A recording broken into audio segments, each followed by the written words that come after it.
It's a good thing that the weather looks like it's going to be favourable today. It's been a bit miserable at times over the last few days, and it is autumn here in the UK, but the wind has dropped. It's quite a still and peaceful morning. The Union flag on top of the Abbey just hanging loosely there as the sun rises and dawn breaks in central London. Well, following the funeral service here at the Abbey, the Queen's coffin is going to be drawn in a walking procession from the Abbey to Wellington Arch before embarking on its final journey, which of course is all the way to Windsor. And during the procession, Her Majesty's coffin will file past the cenotaph in Whitehall, a place where we often would see her laying a wreath at Remembrance Sunday. And our correspondent Nick Beak is there because, Nick, we're expecting a lot of crowds there today, including many former soldiers and members of the armed forces. Good morning.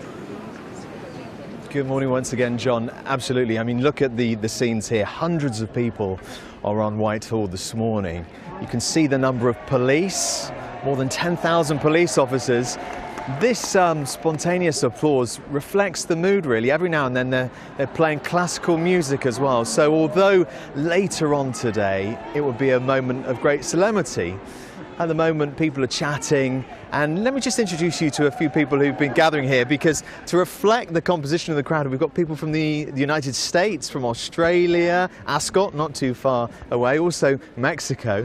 Leah, if I talk to you first of all, you're from Australia. Correct. When you think about the moment the Queen's coffin will pass by later today, what do you think will be going through your mind? I mean, I already feel completely emotional. I mean, after, 10 hours of, we got our wristbands, we were lying, went and saw her lying in state. It's going to be an emotional day. You made the time to see the lying in state? Yeah, we did. Got there 2:30 yesterday and then got in about 11:30 last night. Went home for an hour and back here. So, yeah, it's amazing. And Catherine from Canada, from Montreal, Yeah. if I just talk to you, you came for just a few days because you wanted to be here. Yeah, I arrived yesterday morning, went straight into the queue, and then after I got here, so I'm taking back the plane tomorrow morning. Yeah. So. And the impact the Queen had on the Commonwealth and the wider world, from your point of view, what will you be thinking as you see her for the last time? Well, I think all she did for, she gave 70 years of her life, so it was not a big deal to come and wait for 10 hours. Yeah. Jennifer, you're from Ascot, so the Queen, in a way, was a neighbour of yours when she was certainly in Windsor. That's how we feel. She's resided in Windsor now for so long, with COVID coming over. And, we like to see her. Not always out in the town, but obviously if there's any big event, with Ascot being a small place, Windsor being a small place, they actually fill it so quickly, and there's a fantastic atmosphere there.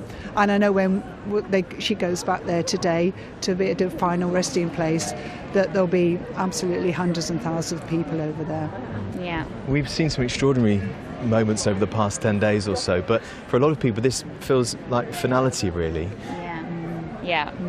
I agree. Yeah, very much so.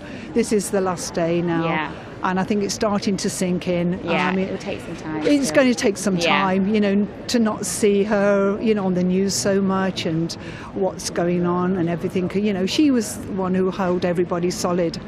And this is our final farewell. Yeah. Clearly there's been so much coverage on the television. You've been able to see lots of events. Why here, though? Why have you been waiting for hours overnight in the cold? It's not the same watching it on the television. Yeah. You don't get that feeling of what people are thinking. And I mean, today already the atmosphere is building up. Yeah. And it gives you part of you're helping her onto her next journey. Well, that's a very nice way to put it. Something to remember. We've all met each other just today as well. Yesterday. We're all friends together now. Yeah, exactly. You're certainly friends together, and thank you very much for talking to us this morning. Thank you. Thank you. So, just a few people in the hundreds strong crowd now, and more people are arriving here every moment. Nick, thank you very much indeed.